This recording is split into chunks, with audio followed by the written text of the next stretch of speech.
लीजिए प्रस्तुत है हरिशंकर परसाई जी द्वारा विरचित व्यंग्य निंदा रस का। कई महीने बाद आए थे। सुबह चाय पीकर अखबार देख रहा था कि वे तूफान की तरह कमरे में घुसे, साइक्लोन की तरह मुझे अपनी भुजाओं में जकड़ा। मुझे धृतराष्ट्र की भुजाओं में जकड़े भीम के पुतले की याद आ गई। वह धृतराष्ट्र की ही जकड़ थी। अंधे धृतराष्ट्र ने टटोलते हुए पूछा, कहाँ है भीम? आ बेटा, तुझे कलेजे से लगा लूं। और जब भीम का पुतला उसकी पकड़ में आ गया तो उन्होंने प्राणघाती स्नेह से उसे जकड़कर चूर कर डाला। ऐसे मौके पर हम अक्सर अपने पुतले को अंकवार में दे देते हैं। हम अलग खड़े देखते रहते हैं। का से क्या मैं गले मिला? क्या मुझे उसने समेटकर कलेजे से लगा लिया? हरगिज नहीं, मैंने अपना पुतला ही उसे दिया। पुतला इसलिए उसकी भुजाओं में सौंप दिया कि मुझे मालूम था कि मैं धृतराष्ट्र से मिल रहा हूँ।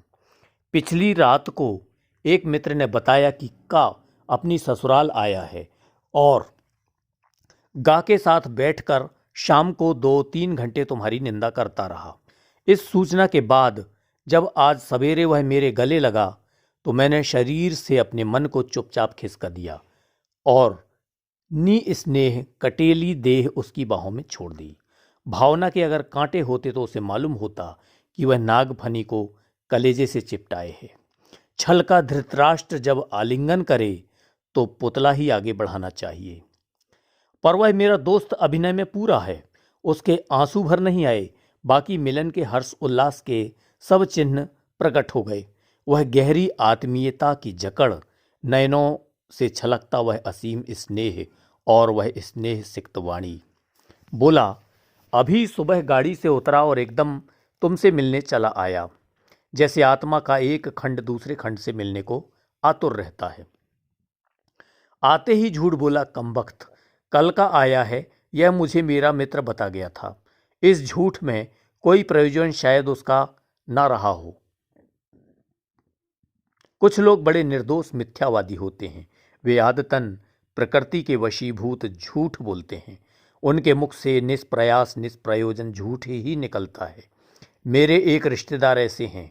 वे अगर बंबई जा रहे हैं और उनसे पूछें तो वे कहेंगे कलकत्ता जा रहा हूँ। ठीक बात उनके मुंह से निकल ही नहीं सकती। का भी बड़ा निर्दोष सहज स्वाभाविक मिथ्यावादी है। वह बैठा, कब आए, कैसे हो वगैरह के बाद उसने गा की निंदा आरंभ कर दी।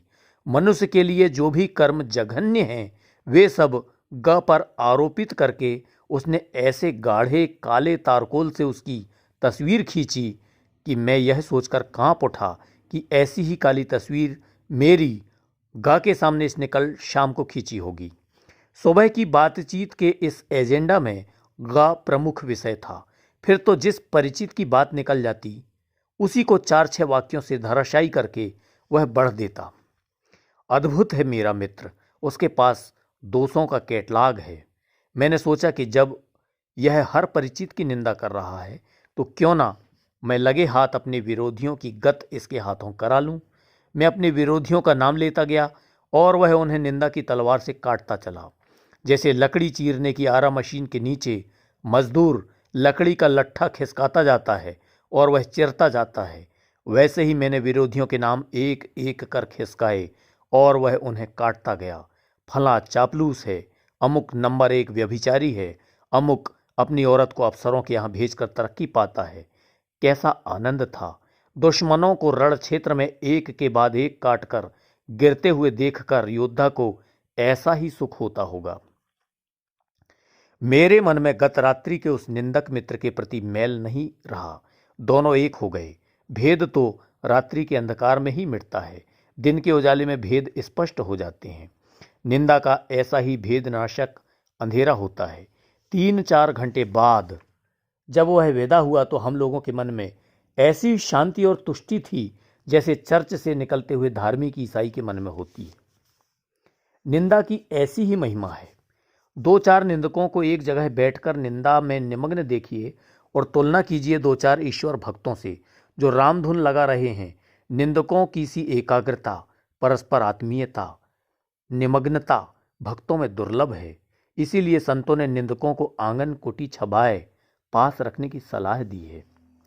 कुछ मिशनरी निंदक मैंने देखे हैं, उनका किसी से बैर नहीं, द्वेष नहीं, वे किसी का बुरा नहीं सोचते, पर 24 घंटे वे निंदा कर्म में बहुत पवित्र भाव से लगे रहते हैं। उनकी नितांत निर्लिप्तता, निष्पक्षता इसी से मालूम होती है कि वे प्रसंग आने पर अपने बाप की पगड़ी भी उसी आनंद से उछालते हैं जिस आनंद से अन्य लोग दुश्मन की। निंदा इनके लिए टॉनिक होती है। हमारी एक पड़ोसिन वृद्धा बीमार पड़ी थी, हमसे पानी मांगकर पीती थी, उठा नहीं जाता था। सहसा किसी ने आकर कहा कि पड़ोसी डॉक्टर साहब की लड़की किसी के साथ भाग गई। बस चाची एकदम उठी और कांखते कांखते 2-4 पड़ोसियों को यह शुभ संवाद अपने व्यक्तिगत कमेंट के साथ सुना आई। उस दिन से उनकी हालत सुधरने लगी। ट्रेड यूनियन के इस जमाने में निंदकों के संघ बन गए हैं। संघ के सदस्य जहां तहां से खबरें लाते हैं और अपने संघ के प्रधान को सौंपते हैं। यह कच्चा माल हुआ। अब प्रधान उनका पक्का माल बनाएगा और सब सदस्यों को बहुजन हिताय मुफ्त बांटने के लिए दे देगा। उत्पादन की इस प्रक्रिया को यूं समझा सकते हैं। एक सदस्य ने कहा कि विमला और नरेंद्र ने चुपचाप शादी कर ली। यह कच्चा माल हुआ। अब पक्का माल जो बनेगा वह यह होगा, विमला को 5-6 माह का गर्भ था, इसलिए जल्दी से घबराकर ब्याह कर लिया। यह फुर्सत का काम है, इसलिए जिनके पास कुछ और करने को नहीं होता वे इसे बड़ी खूबी से करते हैं। एक दिन हमसे एक ऐसे संघ के अध्यक्ष ने कहा, यार आजकल लोग तुम्हारे बारे में बहुत बुरा बुरा कहते हैं। हमने कहा, आपके बारे में मुझसे कोई भी बुरा नहीं कहता। लोग जानते हैं कि आपके कानों के घूरे में इस तरह का कचरा मजे में डाला जा सकता है।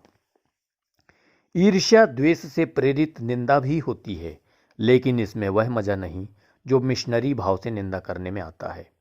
इस प्रकार का निंदक बड़ा दुखी होता है। ईर्ष्या द्वेष से 24 घंटे जलता है और निंदा का जल छिड़क कर कुछ शांति अनुभव करता है।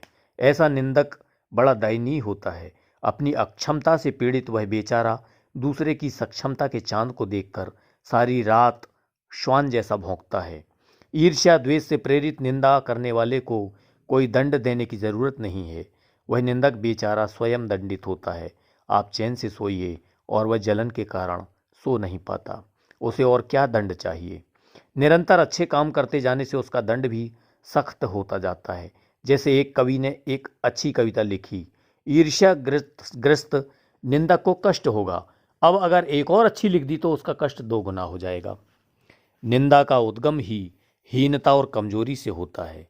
मनुष्य अपनी हीनता से दबता है। वह दूसरों की निंदा करके ऐसा अनुभव करता है कि वे सब निकृष्ट हैं और वह उनसे अच्छा है। उसके अहम की इससे तुष्टि होती है। बड़ी लकीर को कुछ मिटाकर छोटी लकीर बड़ी बनती है। ज्यों-ज्यों कर्म क्षीण होता जाता है त्यों तो निंदा की प्रवृत्ति बढ़ती जाती है।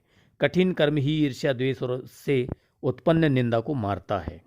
इंद्र बड़ा ईर्ष्यालु माना जाता है क्योंकि वह निठल्ला है। स्वर्ग में देवताओं को बिना उगाया अन्न, बे बनाया महल और बिन बोए फल मिलते हैं। अकर्मण्यता में उन्हें अप्रतिष्ठित होने का भय बना रहता है, इसलिए कर्मी मनुष्यों से उन्हें ईर्ष्या होती है। निंदा कुछ लोगों की पूंजी होती है। बड़ा लंबा चौड़ा व्यापार फैलाते हैं वे इस पूंजी से। कई लोगों की रिस्पेक्टेबिलिटी ही दूसरों की कलंक कथाओं के पारायण पर आधारित होती है। बड़े रस विभोर होकर वे जिस तिस की सत्य कल्पित कलंक कथा सुनाते हैं और स्वयं को पूर्ण संत समझने समझाने की तुष्टि का अनुभव करते हैं। आप इनके पास बैठिए और सुन लीजिए। बड़ा खराब जमाना आ गया। तुमने सुना, फलां और अमुक अपने चरित्र पर आंख डालकर देखने की इन्हें फुर्सत नहीं होती। चेखव की एक कहानी याद आ रही है। एक स्त्री किसी सहेली के पति की निंदा अपने पति से कर रही है। वह बड़ा उचक्का दगाबाज आदमी है, बेईमानी से पैसा कमाता है। कहती है कि मैं उस सहेली की जगह होती तो ऐसे पति को त्याग देती। तब उसका पति उसके सामने यह रहस्य खोलता है कि वह स्वयं बेईमानी से इतना पैसा कमाता है। सुनकर स्त्री स्तब्ध रह जाती है। क्या उसने पति को त्याग दिया? जी हाँ, वह दूसरे कमरे में चली गई। कभी कभी ऐसा भी होता है कि हम में जो करने की क्षमता नहीं है वह यदि कोई करता है तो हमारे पिलपिले अहम को धक्का लगता है। हम में हीनता और ग्लानि आती है। तब हम उसकी निंदा करके उससे अपने को अच्छा समझकर तुष्ट होते हैं। उस मित्र की मुलाकात के करीब 10-12 घंटे बाद यह सब मन में आ रहा है। अब कुछ तटस्थ हो गया हूँ। सुबह जब उसके साथ बैठा था तब मैं स्वयं निंदा के काला सागर में डूबता उतराता था, कलोल कर रहा था। बड़ा रस है ना निंदा में। सूरदास ने इसलिए इसे निंदा शब्द रसाल कहा है। सुनने हेतु धन्यवाद। आप सुन रहे थे हरिशंकर परसाई जी द्वारा विरचित व्यंग्य निंदा रस।